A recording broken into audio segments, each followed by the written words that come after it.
Assalamualaikum warahmatullahi wabarakatuh.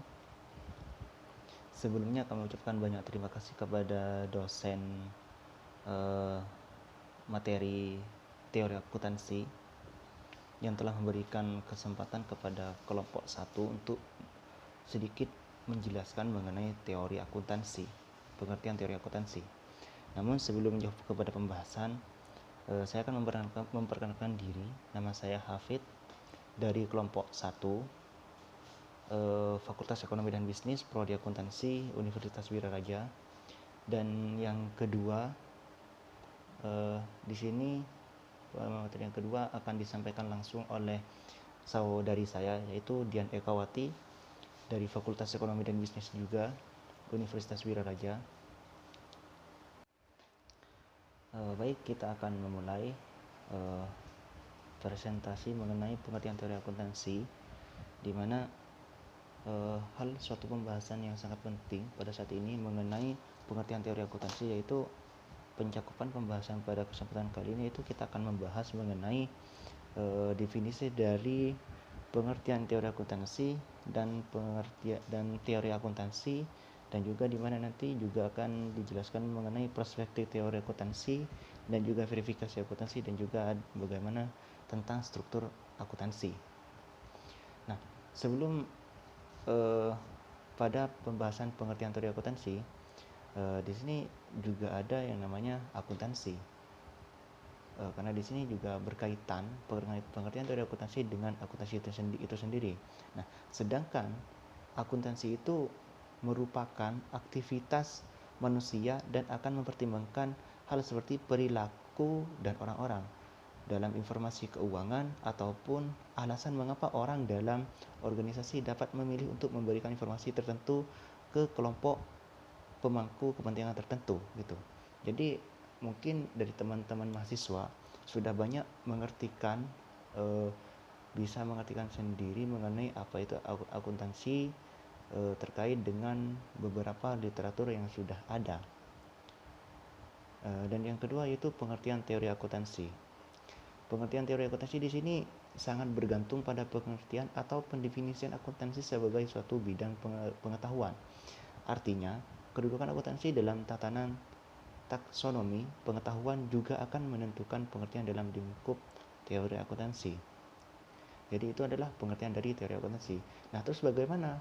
Ini kok akuntansi harus ada yang namanya teori akuntansi? Apa sih tujuan dari teori akuntansi?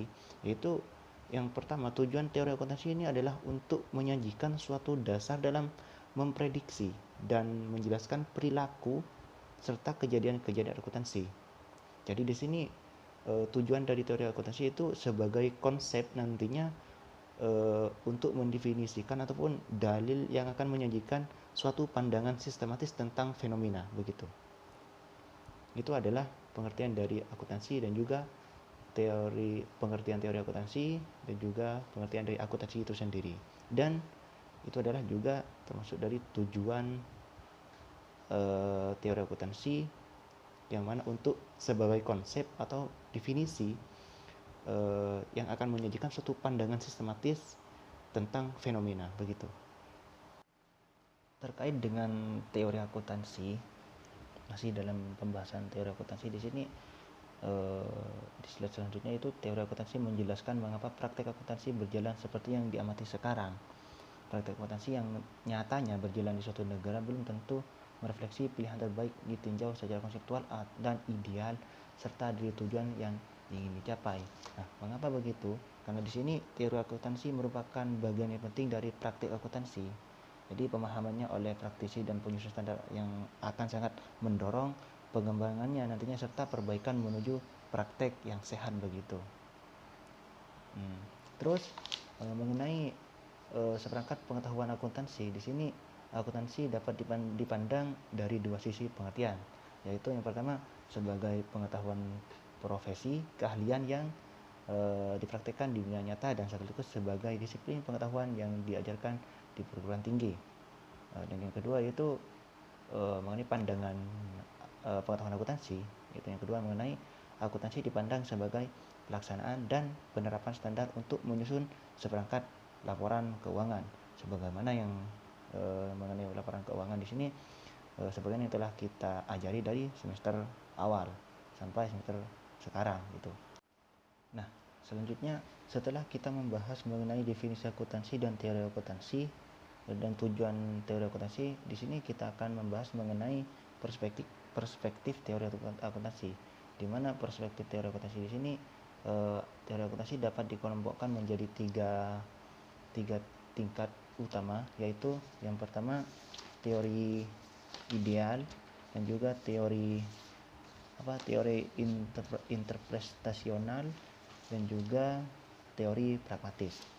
Nah, di mana teori sintaksis di sini merupakan teori yang berhubungan dengan struktur proses pengumpulan data dan pelaporan keuangan gitu.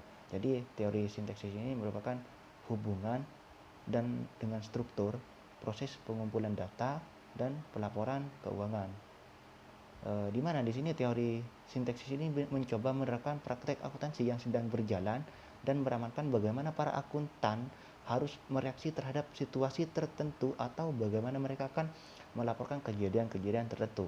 Itu adalah makna dari teori sintaksis.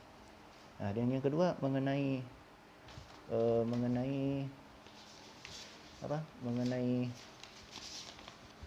perspektif akuntansi, yang kedua yaitu teori interpretasional atau simatis, di mana teori ini berkonsentrasi pada hubungan antara gejala. Gejala di sini yang dimaksud yaitu adalah objek dan kejadian, dan istilah atau simbol yang menunjukkan teori-teori yang berhubungan dengan interpretasi atau simantik. Di sini diperlukan untuk memberikan pengertian dalil-dalil akuntansi yang bertujuan yang nantinya akan bertujuan menyajikan bahwa penafsiran konsep oleh para akuntan sama dengan penafsiran para pemakai laporan akuntansi. Jadi di sini teori interpretasional di sini itu berkonsentrasi, artinya pengertian secara simpelnya saja itu berkonsentrasi pada hubungan antara gejala, objek dan kejadian. Itu di sini harus harus sama gitu. Maksudnya memberikan pengertian dalil-dalil akuntansi yang bertujuan menyajikan bahwa penafsiran konsep oleh para akuntan sama dengan penafsiran para pemakai laporan akuntansi begitu. Dan yang kedua mengenai perspektif akuntansi itu teori perilaku. Teori perilaku di sini membahas reaksi pihak yang dituju oleh informasi akuntansi. Apakah informasi sampai yang dituju dan diinterpretasikan dengan tepat merupakan masalah keefektifan komunikasi. Jadi teori perilaku di sini ataupun teori pragmatis di sini, teori akuntansi pragmatis memutuskan perhatian pada pengaruh informasi terhadap perubahan perilaku pemakaian laporan keuangan gitu. Dengan kata lain, seperti yang saya katakan tadi, bahwasanya teori ini membahas reaksi pihak yang dituju oleh informasi akuntansi. Apakah informasi yang disampaikan atau yang dituju dan diinterpretasi dengan tepat merupakan masalah keefektifan komunikasi. Apakah pengambilan keputusan merupakan maksudnya di sini apakah akhirnya pihak yang dituju informasi memakai informasi tersebut untuk dasar pengambilan keputusan merupakan masalah kebermanfaatan informasi. Jadi begitu. Jadi di situ sudah saya jelaskan bahwasanya perspektif teori akuntansi dapat dikelompokkan menjadi tiga tingkat utama, yaitu yang pertama teori sintaksis, yang kedua itu teori interpretasional, dan yang ketiga teori perilaku. Selanjutnya tetap pada pembahasan perspektif akuntansi, yaitu terdapat dua penalaran. Jadi selain akuntansi itu dikelompokkan menjadi tiga tingkat utama, jadi dalam perspektif akuntansi itu terdapat dua penalaran. Yang pertama itu penalaran deduktif dan yang kedua pendekatan induktif, di mana kalau penalaran deduktif di sini itu merupakan metode ataupun penalaran deduktif dalam akuntansi adalah proses yang bermula dengan tujuan dan postulat, yang di sini diturunkan prinsip-prinsip logis yang memberikan landasan bagi penerapan yang konkret dan praktis. Tuh. Dan yang kedua yaitu pendekatan induktif. Pendekatan induktif di sini prinsip-prinsip dasar, misalnya hubungan antara total pendapatan dan harga pokok. Proses induktif meliputi penarikan kesimpulan umum dari pengamatan dan pengukuran yang terkecil. Mungkin oleh teman-teman di bawahnya itu bisa dibaca sendiri, yaitu mengenai metode dalam perspektif akuntansi gitu. Dan pada kesimpulannya mengenai perspektif akuntansi itu metode akuntansi itu teori induktif dan maupun deduktif itu di sini bersifat deskriptif atau normatif, di mana teori deskriptif berusaha menguraikan dan menjelaskan apa dan bagaimana informasi keuangan yang disajikan serta dikomunikasikan kepada pemakai data akuntansi. Nah, sedangkan teori normatif di sini menjelaskan data apa yang harus dikomunikasikan dan bagaimana data itu harus disajikan. Sekian penjelasan dari saya. Selanjutnya akan dijelaskan langsung oleh sahabati saya, saudari Dian Ekawati. Kepadanya kami persilahkan. Baik, di sini saya akan melanjutkan presentasi dari rekan saya. Selanjutnya yaitu verifikasi teori akuntansi. Berbagai aspek teori akuntansi harus diverifikasi atau diuji validitasnya secara tepat atas dasar penalaran logis, bukti empiris, daya prediksi, dan standar nilai yang telah disepakati.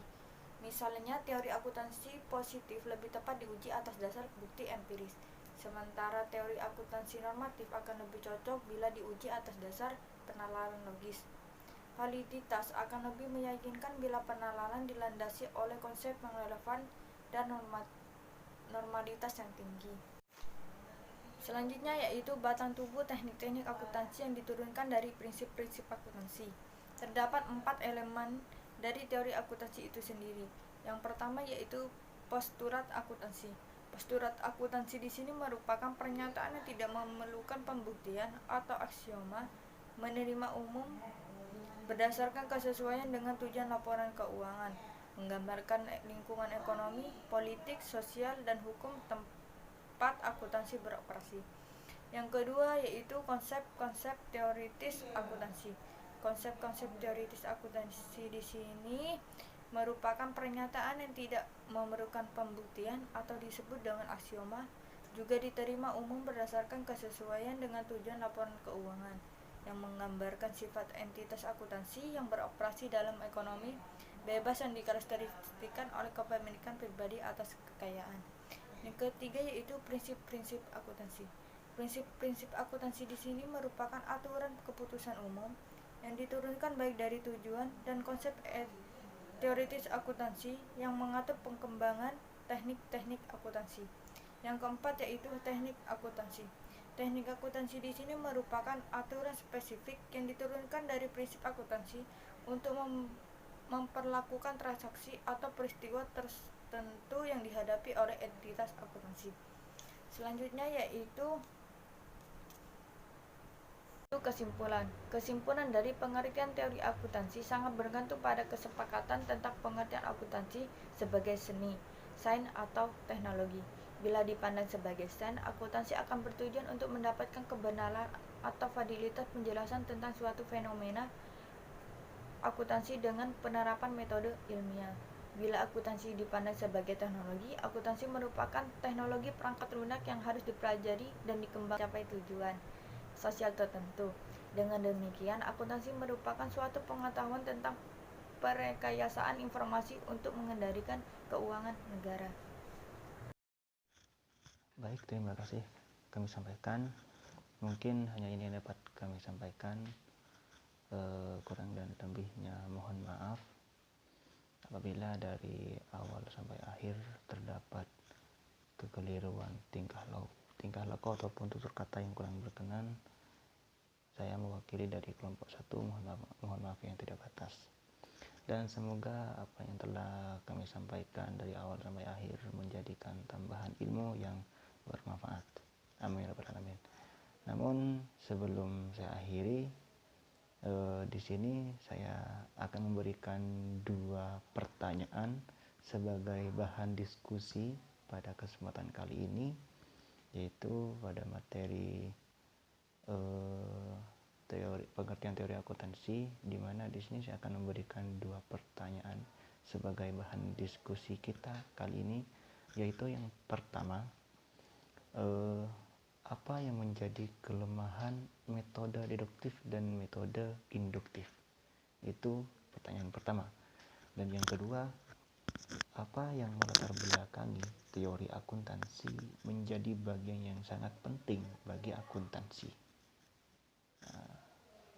Mungkin hanya itu pertanyaan dari kami sebagai bahan diskusi kita kali ini. Kurang dan lebihnya mohon maaf. Kami kelompok 1 mengucapkan banyak terima kasih kepada teman-teman mahasiswa yang telah memberikan semangat kepada kami.